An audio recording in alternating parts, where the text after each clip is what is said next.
வணக்கம், இது உங்கள் ஓப்பனஸ் கிச்சன். இன்றைக்கி என்ன பார்க்க போகிறோன்னா, சுவையான வெஜிடபிள் குருமா தாங்க பார்க்க போகிறோம். இந்த குருமா ஈஸியாக செஞ்சு முடிச்சிடலாங்க, ரொம்ப நேரம் ஆகாது.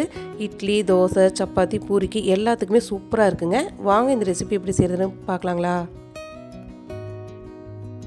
2 டேபிள் ஸ்பூன் அளவு எண்ணெய் சேர்த்திக்கலாங்க. எண்ணெய் சூடானதுக்கப்புறம் 2 பட்டை, 4 கிராம்பு, 1 மருதாணி மொக்கு, 1 பிரியாணி இலை இதையெல்லாம் சேர்த்திக்கலாங்க. இதெல்லாம் நல்லா பொரிஞ்சு வரட்டும். இந்த குருமா குக்கரில் செய்யறதுனால ஈஸியாக செஞ்சிடலாம்.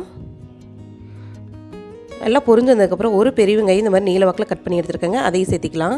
வெங்காயத்தை 2 நிமிஷம் வதக்கிக்கலாங்க. அடுத்தது கொஞ்சமாக கருவேப்பிலை. இப்போ வெங்காயமும் கருவேப்பிலையும் நல்லா வதக்கிக்கலாம். அடுத்தது ஃப்ரெஷ்ஷான அரைச்ச 1 டீஸ்பூன் அளவு இஞ்சி பூண்டு விழுது சேர்த்திக்கலாங்க. ஃப்ரெஷ்ஷாக அரைச்சி சேர்த்திக்கிங்க, ரொம்பவே நல்லாயிருக்கும் குருமா. அடுத்தது காய்கறியில் சேர்த்திடலாங்க. 1 கேரட், 1 உருளைக்கிழங்கு, 5 பீன்ஸு, கொஞ்சமாக பச்சை பட்டாணி இதையெல்லாம் சேர்த்திக்கலாங்க. நீங்கள் விருப்பப்பட்டீங்கன்னா காலிஃப்ளவர் கூட சேர்த்திக்கலாம். இதையெல்லாம் சேர்த்து காயெல்லாம் 1 நிமிஷம் வதக்கிக்கலாம்.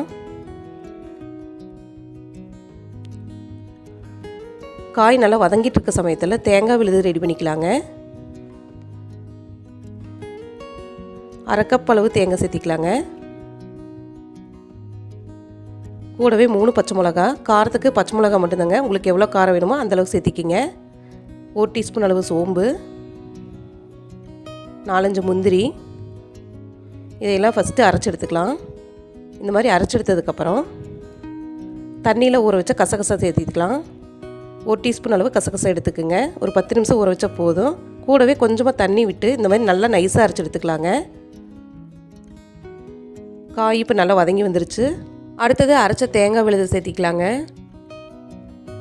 கூடவே கொஞ்சமாக தண்ணி சேர்த்திக்கலாம், ரொம்ப தண்ணி சேர்த்திட வேண்டாங்க. 1/2 கப் அளவு தண்ணி சேர்த்தினா போதும். தண்ணி சேர்த்திட்டு ஒரு தடவை நல்லா கலந்து விட்டுட்டு தேவையான அளவு தூள் உப்பு சேர்த்திக்கலாங்க.